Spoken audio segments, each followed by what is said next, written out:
우리가 성탄절기를 맞아서 마태복음 1, 2장에서 그리스도의 탄생에 관하여 함께 살폈는데 계속해서 마태복음에서 구원의 교훈을 듣도록 하겠습니다. 오늘 낭독한 마태복음 3장부터 마태복음의 본론이 시작되는데 줄거리 간단히 보시죠. 1, 2장이 머릿말이고 26장, 27, 28장이 맺은말인데 중간에 3장부터 25장까지가 본론입니다. 이 본론은 크게 5부분으로 나누어 볼 수가 있습니다. 이거 기억하실 겁니다. 3장부터 7장까지 8장부터 10장, 그리고 11장부터 13장, 그리고 14장부터 18장, 19장부터 25장 이렇게 나누어집니다. 사건이 먼저 나오고 그리고 주님의 긴 교훈이 이어지는 그런 방식으로 5부분이 단락이 구성이 되어 있습니다. 마태복음 중간에 긴 본론이 나오고 말씀드린 대로 머릿말과 맺은말이 처음과 마지막에 나옵니다.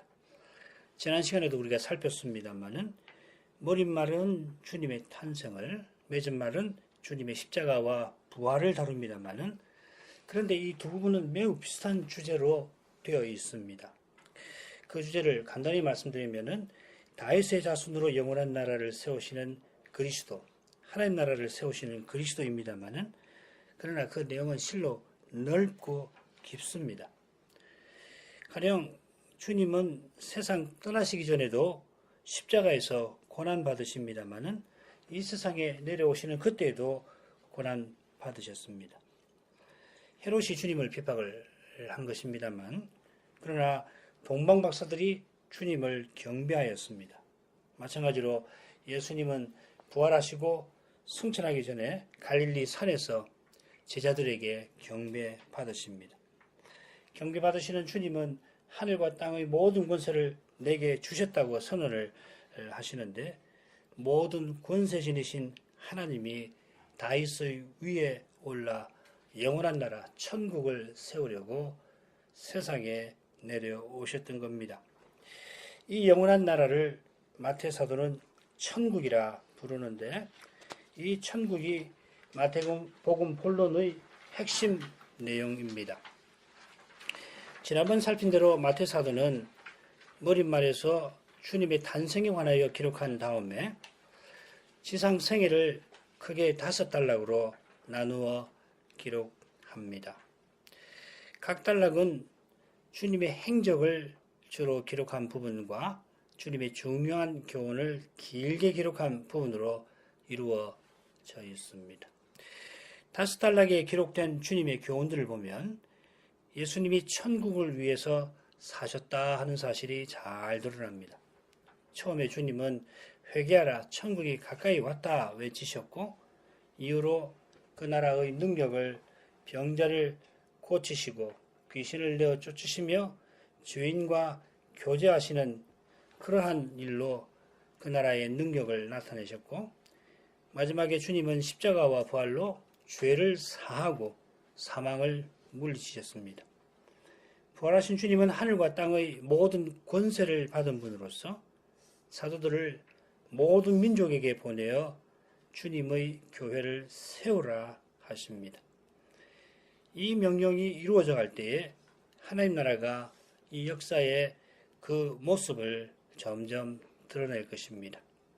무엇보다 주님이 이 명령을 이루려고 세상 끝날까지 우리와 함께 하시다가 장차는 친히 오셔서 심판을 행하실 것입니다. 자, 이런 간단한 줄거리 위에서 오늘 낭독한 본문 그 줄거리를 간단히 생각하죠. 1절부터 4절까지는 세례자 요한이 주의 길을 예비하려고 전파하였다 하는 것이고 세례자 요한의 출현이죠. 그리고 5절부터 10절까지는 요한이 특별히 회개의 세례를 전했다, 세례를 베풀었다 하는 내용입니다. 그리고 11절, 12절은 요한이 자기 뒤에 오셔서 성신과 불로 세례 베푸시는 그리스도를 소개합니다. 세례자 요한이 다른 세례자라고 할 수 있는 예수님을 소개를 합니다. 자, 앞서 살핀 줄거리에 따르면 3, 4장의 내용을 함께 살펴야 하는데 그것은 다음 시간으로 미루도록 하고 우선은 세례요한의 등장에 관해서 오늘은 살피도록 하겠습니다.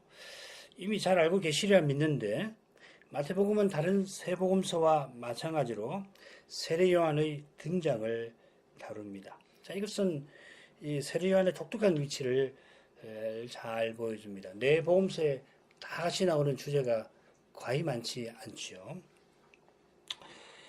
그는 구약에서 예언된 엘리야였어 그의 등장이 언약 백성의 관심을 끌었습니다.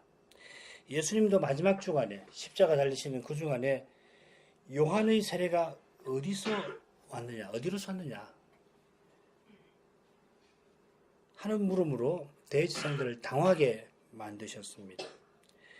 이들이 요한의 세례를 부인하고자 하지만은 모든 사람이 요한을 선지자로 여기니 백성이 무섭다. 그래서 대답을 못하죠. 물론 주님이 요한의 세례를 언급하신 것은 무슨 권위를 그에게 빌려오려고 하는 것이 아니라 요한의 세례가 주님의 길을 예비하는 사실에 있습니다. 자, 이것이 이 둘째 부분의 주제인데 첫째 부분에 주의 길을 예비하라 외치는 세례 요한이 소개가 되고 있습니다. 이사야 선지자의 예언대로 광야에서 외치는 소리답게 세례 요한이 유대 광야에서 전파합니다. 그처럼 그는 말라기의 예언대로 엘리야처럼 삽니다. 구약에 예언된 선지자는 천국이 가까이 왔다 전하면서 주의 길을 예비합니다.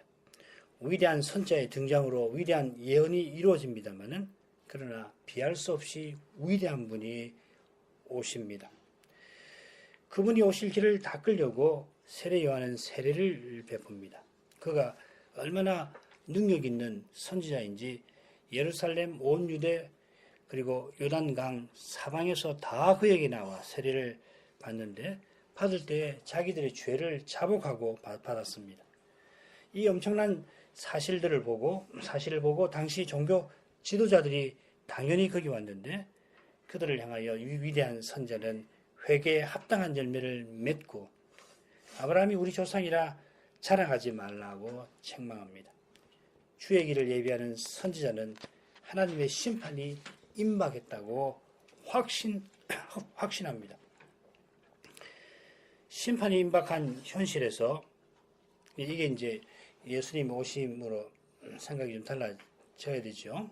그러나 요한은 이제 심판이 목전에 있구나 생각을 하고 자기 백성을 사랑해서 회개케 하기 위하여 세례를 베풀었는데 요한 뒤에 불과 성신으로 세례 주시는 분이 오셔서 심판을 행하실 것이다 전합니다.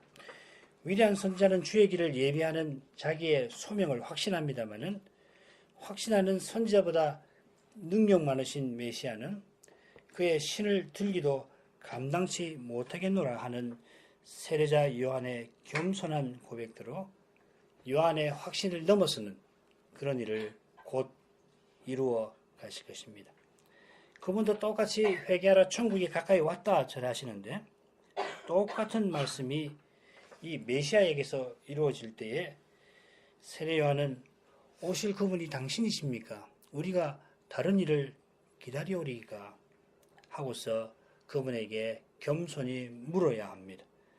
천국에서는 지극히 작은 자라도 세례 요한보다 큽니다마는 저 위대한 선지자가 그러하다면은 한낱 목사는 주님을 얼마나 알겠습니까? 오직 겸손한 사람만이 하나님의 비밀이신 그리스도를 바르게 깨닫고 더욱 겸손한 데 이를 것입니다. 오늘 낭독한 본문으로 나아가십시다. 1절부터 4절 그때에 세례 요한이 이르러 유대 광야에서 전파하여 가로되 회개하라 천국이 가까이 왔느니라 하였으니 저는 선지자 이사야로 말씀하신 자라 일렀으되 광야에 외치는 자의 소리가 있어 가로되 너희는 주의 길을 예비하라 그의 첩경을 평탄케 하라 하였느니라. 이 요한은 약태의 트롯을 입고 허리에 가죽띠를 띠고 음식은 메뚜기와 석청이었더라. 마태 사도가 폭 인상적인 방식으로 세례 요한의 등장을 소개합니다. 1절은 그때의 원문대로 하려면 그 날들에 하는 표현으로 시작되는데 오늘날 우리에게는 뭐 이 표현이 다소 평범하게 들릴지 모릅니다만은 실은 구약 선자들이 장차 여호와의 위대한 일이 일어나는 그 날들을 가리켜서 이 표현을 아주 자주 사용합니다. 그러니까 구약을 잘 아는 유대인들이 이 표현 들었을 때는 무슨 말인지 딱 압니다. 구약에서 예언된 그 일이 이루어진다, 졌구나 하는 사실을 떠올렸을 겁니다. 아울러서 그 다음에 나오는 표현, 우리말에는 이제 세례 요한이 주어인데 원문에는 그 다음에 이르러라는 말이 나오는데 이 표현은 그 일이 지금 눈앞에서 이루어지는 것처럼 묘사합니다. 흔히 문법에서는 역사적 현재라 하는 이 표현이 실은 이 마태가 지금 강조하려고 하는 내용입니다. 세례 요한의 등장이 예언의 성취인 그것도 중요합니다만은 우리가 배운 2장에 이어서 읽을 때는 실은 그리스도의 탄생에 바로 이어서 나오는 그 점이 매우 중요합니다. 이런 표현법을 통해서 마태가 요한의 등장을 기다렸다는 듯이 써나갑니다만은 그의 등장을 기다리고 기다린 분은 하나님이셨습니다. 이 중요한 순간을 기다리는 하나님의 마음은 하루가 1000년 같으셨을 겁니다. 그런 마음으로 하나님은 지금 우리의 어려운 현실을 살피십니다. 우리가 그 사랑을 기억한다면 현실의 어려움을 잘 견딜 것입니다. 언제나 이 날이 갈까? 우리는 그렇습니다만 하나님은 우리보다도 훨씬 길게 하실 수만 있으면 빨리 이 어려운 현실을 고쳐주시려고 하십니다. 이어 마태는 위대한 선지자를 세례 요한이라 부릅니다. 좀 더 정확하게 번역하면 세례자 요한입니다.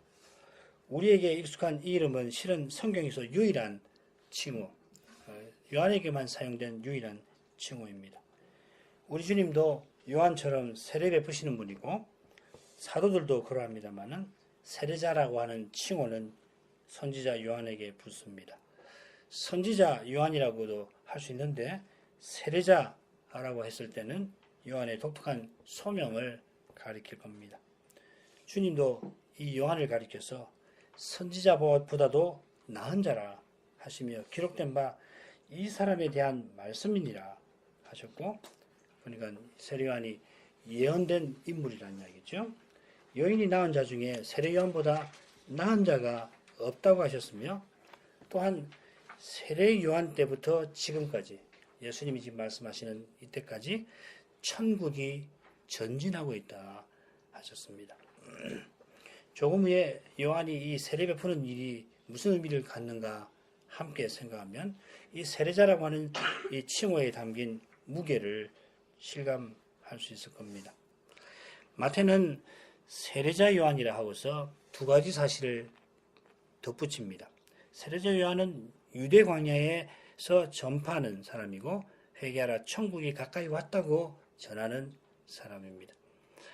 이 두 가지 활동이 서로 붙어 있습니다만은 각각 중요한 뜻을 갖습니다.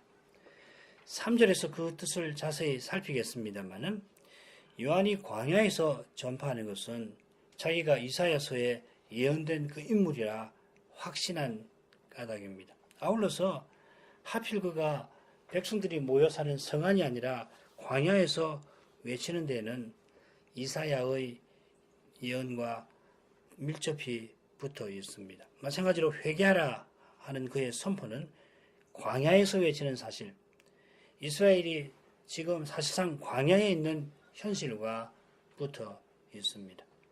물론 회개하라고 선포한 것은 천국이 가까이 온 까닭입니다. 우리 교회가 천국, 곧 하나님 나라에 관해서 긴 세월에 걸쳐 힘써 배운 사실이 있어 다시금 이 천국이라고 하는 표현에 담긴 내용을 길게 살피지 않아도 될 줄 믿습니다. 게다가 앞서 줄거리에서 확인한 대로 마태복음에서 그리스도를 배우면은 자연히 천국을 배우게 될 겁니다. 이미 아시고 계시겠습니다만 그리스도와 이 하나님 나라, 천국이 같은 말처럼 공간복음에 사용되어서 어느 신학자는 그리스도는 곧 하나님 나라 자체다. 그런 표현도 씁니다. 아우터 바실레이아라, 나라 자체. 그런 점에 비추어서 회개하라는 선포는 묵직하게 느껴집니다. 조금 후에 세례자 요한이 전한 회개의 의미를 자세히 살피겠습니다만은 회개 없는 천국은 생각할 수 없습니다. 회개 없이 그리스도를 모시지 못합니다. 천국 백성은 겸손히 회개하는 사람입니다. 그리스도는 회개하는 그들 가운데 계십니다. 주님은 회개할 것 없는 의인인 채 하던 바리새인들과 서기관들을 향하여 죄인하라가 회개하면 하늘이 얼마나 기뻐하는지를 말씀하셨습니다. 기도를 빌어 자기를 자랑하는 바리새인이 아니라 그저 불쌍히 여겨주시기를 바라며 고개를 들지 못하는 이 세리가 의롭다 하심을 얻고 자기를 겸손히 낮추는 자가 천국에서는 높아집니다. 천국은 겸손한 자들의 사회입니다. 겸손한 자는 주님을 모신 사람입니다. 주님은 회개하는 사람을 가까이 하십니다. 하나님 나라를 배운 세월이 길다면 그만큼 겸손해야 합니다. 회개하지 않아도 되는 날이 없다는 것을 깨닫고 매 순간 돌이켜서 하나님께로 나아가야 합니다. 이런 일이 없이는 천국을 알지를 못합니다. 천국을 드러내지 못합니다. 교회가 하나님 나라라 할 수 있는데 그 말은 교회가 겸손히 회개하는 죄인들의 사회라 하는 뜻입니다. 그런 까닭에 교회가 그리스도를 드러내며 사는 것입니다. 마태 사도가 세례자 요한을 소개하고는 3절에서 이는 선지자 이사야로 말씀하신 자라 밝혔습니다. 번역을 조금 고쳐보겠습니다. 이는 이 사람이 선지자 이사야로 말씀하신 자임이라. 그러니까 자이기 때문이라. 오늘날 익숙한 표현으로는 이것은 이 사람이 선지자 이사야로 말씀하신 자이기 때문이다. 이런 식으로 되어 있습니다. 말씀드린 대로 세례자 요한은 자기가 구약에 예언된 그 인물임을 압니다. 이 사실은 그에 붙인 사가랴가 요한이 할례 받던 그날에 성신의 감동으로 예언한 말씀에도 나오고 천사가 사가랴에게 나타나 전한 말씀에도 나옵니다. 세례자 요한이 광야에서 회개하라 선포한 것은 선지자의 말씀을 깨달은 까닭입니다. 선지자에 의해서 예언된 선지자가 예언대로 전합니다. 이것이 선지자를 예언자, 마틀리의 말씀은 그런 의미의 예언자라 부르는 이유입니다. 선지자는 맡은 말씀을 맡기신 대로 전합니다. 받은 말씀을 주신 대로 전합니다. 받은 대로 전하는 그 말씀은 틀림없이 주신 하나님이 이루십니다. 받은 말씀이 선지자 개인의 말이 아니라 하나님의 말씀인 까닭입니다. 이사야가 예언한 것이 무려 700년이나 옛날입니다마는 그 오랜 세월은 헛되이 지나가지 아니했습니다. 요한이 등장해서 예언대로 이루어져서도 그렇습니다마는 그 세월 동안 하나님이 예언을 친히 이루어 오셨습니다. 그 날들에 요한이 등장하기까지 하나님이 얼마나 많은 일을 이루셨을까요? 그처럼 순수하게 말씀이 전파되면은 그 말씀은 온전히 실현되는 순간까지 계속해서 이루어져 갑니다. 전파된 말씀을 겸손히 듣지만은 그 말씀대로 현실이 전개되지 않아 보이는 그때에도 인생은 낭망합니다마는 낙담하는 그 순간에도 그 말씀은 이루어져 가고 있습니다. 말씀을 거슬러서 이루어지는 그 모든 일에도 불구하고 그보다도 바로 말씀을 거슬러서 이루어져 가는 것처럼 보이는 그 일들을 통해서 말씀은 이루어져 갑니다. 이사야 선지자는 광야에서 외치는 자의 소리에 관하여 예언하였습니다. 그 예언이 이사야 40장에 나옵니다. 외치는 자의 소리여 가로되 너희는 광야에서 여호와의 길을 예비하라. 사막에서 우리 하나님의 대로를 평탄케 하라. 마태복음과 조금 다른 점이 있다는 걸 아마 알아차리셨을 겁니다. 광야에서 외치는 자의 소리에 붙지 않고 너희는 예비하라는 명령 안에 나옵니다. 이사야가 예언한 그 교훈을 배우시면은 그 차이에도 불구하고 교훈의 내용은 똑같습니다. 요컨대 선자의 눈앞에는 외치는 자의 소리도 광야에서 외치고 듣는 백성도 광야에 있습니다. 이사야 예언에서 광야에 열리는 길이라고 하는 것은 사막에 흐르는 물과 마찬가지로 이스라엘이 장차 바벨론에 포로 잡혀갔다가 다시 돌아오는 사실을 가리킵니다. 그와 같이 마태 사도나 다른 복음서 저자들에게 세례 요한이 등장한 시대도 다르지 않습니다. 지금 언약 백성은 세례 요한이 등장했던 그 시대의 언약 백성은 구속 해방이 필요한 포로 상태에 있었습니다. 포로에서 해방시킬 위대한 왕이 곧 오십니다.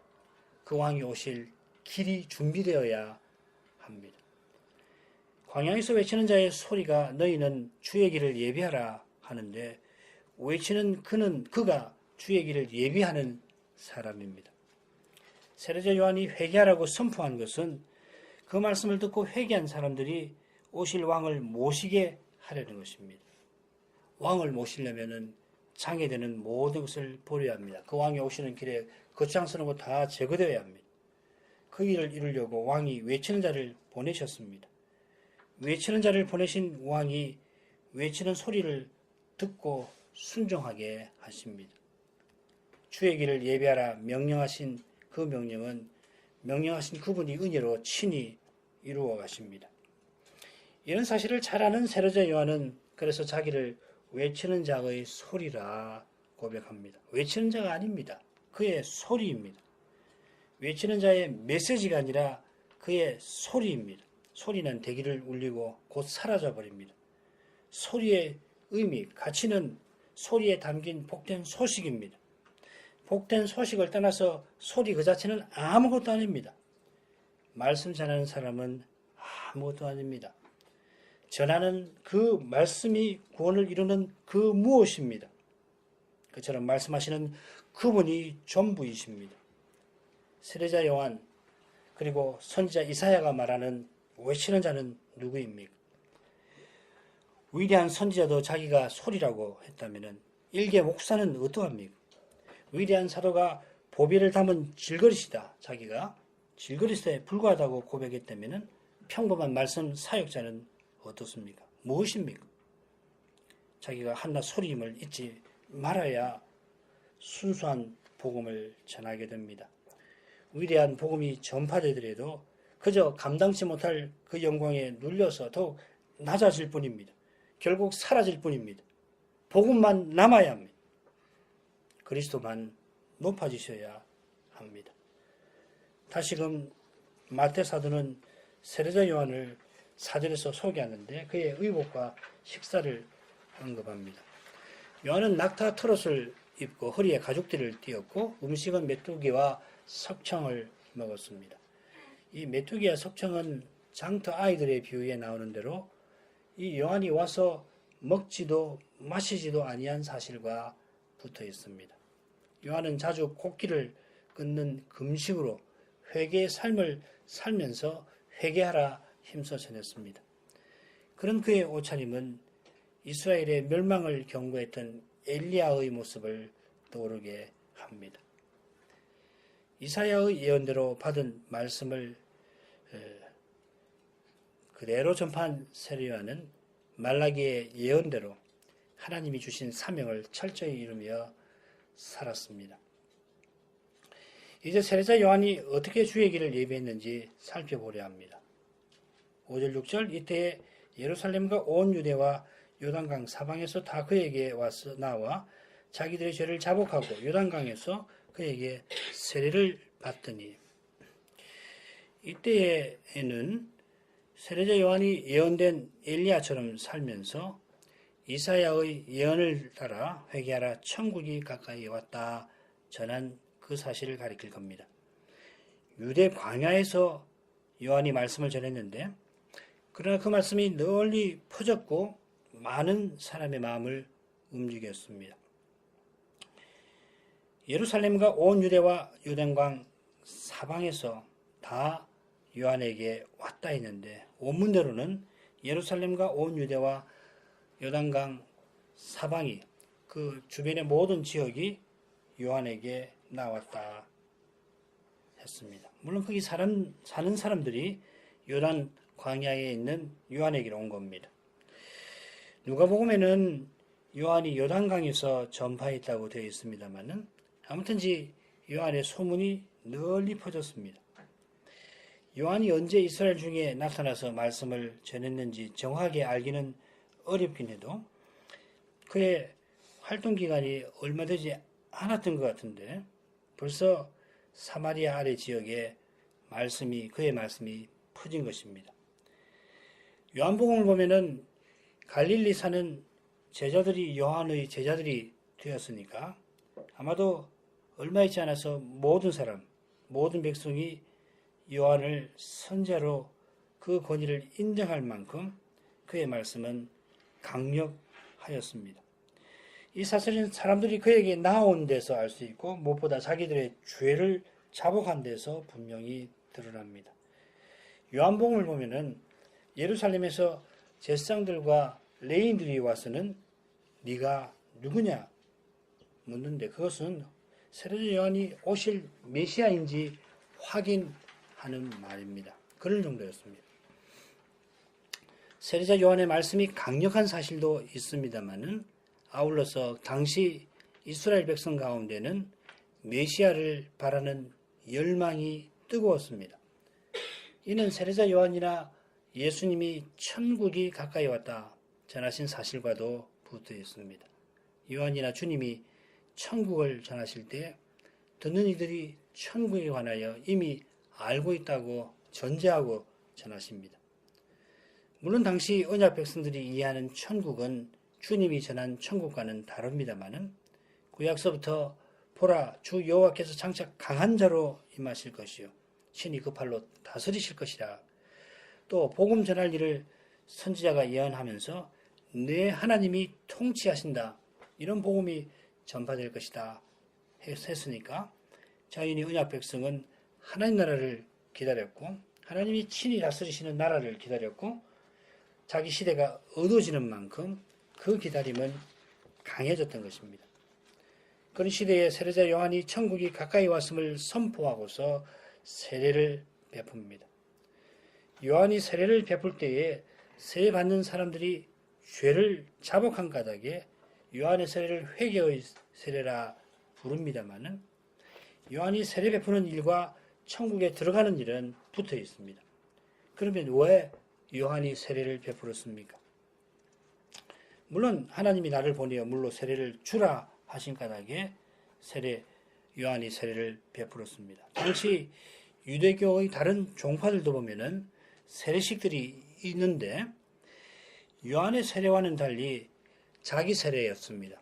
자기가 자기에게 물을 뿌리는 자기 세례였습니다. 물론 모세율법에도 그런 세례가 있죠. 부정하게 되면은 자기가 씻어야 됩니다. 어떤 경우에는 그냥 하루가 지나면 되지만 옷을 빨고 또 어떤 경우는 심지어 몸을 씻는 그런 규례가 있습니다. 자기가 하는 겁니다. 요한의 세례와 비슷한 것은 율법에서 하나가 있는데 제사장 우임식 세례입니다. 이런 점에서 요한이 제사장의 아들이라는 사실은 그냥 지나치기가 어렵습니다. 세례자 요한이 천국이 가까이 왔다고 전할 때 언약 전문에 나오는 제사장 나라의 목적이 이루어진다 생각했던 것은 아닐까요? 제사장은 만왕의 왕이신 하나님의 궁전에 봉사하는 신하인데 제사장을 말하는 이 코헨이란 말이 이 제사 드리는 사람만 아니라 다윗의 궁에서 일하는 다윗 아들 대신들에게도 사용이 됩니다. 그래서 이 같은 말을 대신이다 번역을 해놓았습니다. 그러니까 이 제사장은 왕이신 하나님의 궁전에서 왕을 봉사하는 신하인데 요한은 회개의 세례로 하나님 나라에서 섬기는 종들을 세우려 한 것이 아닐까요? 세례 요한의 의중은 여전히 분명치 않습니다만은 분명한 것은 주님이 하나님 나라의 왕으로 세례 명령을 내리신 사실입니다. 마태복음 마지막에 나오죠. 세례 명령이 이루어지는 거기서 하나님 나라가 이루어집니다. 세례는 그리스도와 연합됨을 가리키는데 그리스도와 연합된 사람은 그리스도의 생명을 살아내어서 그리스도의 세계를 함께 드러냅니다. 혼자 예수 믿고 천당 가고 혼자 자기를 닦아서 이 거룩한 인물, 도덕적 인물 되는 것이 아니고 함께 그리스도의 생명을 드러내어서 하나의 세계, 하나의 사회를 이루는 것입니다. 이게 기독교 중요한 영역입니다. 그리스도가 전부 되시는 세계가 곧 하나님 나라입니다. 그리스도를 모신 거기에 천국이 나타납니다. 요한이 세례를 베푸는데 그때 바리새인들과 사두개인들이 옵니다. 7절부터 9절 요한이 많은 바리새인과 사두개인이 세례 베푸는데 오는 것을 보고 이르되 독사의 자식들아 누가 너희를 가르쳐 임박한 진노를 피하라더냐. 그러므로 회개에 합당한 열매를 맺고 속으로 아브라함이 우리 조상이라고 생각지 말라. 내가 너희에게 이르노니 하나님이 능히 이 돌들로도 아브라함의 자손이 되게 하시리라. 많은 바리새인들, 사두개인들이 왔는데 그것도 참 주목할 만한 점입니다만은 이 두 종파가 함께 온 것이 이게 작은 일이 아닙니다. 두 종파가 함께 언급되는 경우가 마태복음에만 3번 나옵니다. 다른 데는 아니고요. 안 나온다고 해서 없다는 건 아닌데 마태복음에만 두 종파가 함께 언급되는데 이 16장과 22장의 이 두 사건에 보면 이 두 종파가 협력해서 예수님을 시험하고 죽이려 합니다. 반면에 이번에는 두 종파가 그의 세례 베푸는데 옵니다. 우리말에는 그의라는 말이 없는데 요한이 세례 베푸는데 옵니다. 그들이 진노를 피하러 왔다고 했으니까 자기들도 요한에게 세례 받으러 온 겁니다. 이 두 종파가 서로 사이가 안 좋다는 거 잘 알고 계실 겁니다. 그야말로 견원지간입니다. 그런 그들이 나중에 친구들이 되어서 예수님을 죽였는데 이번에는 함께 요한의 세례 받으러 왔습니다. 그런 그들에게 요한은 무서운 책망의 말을 퍼붓습니다.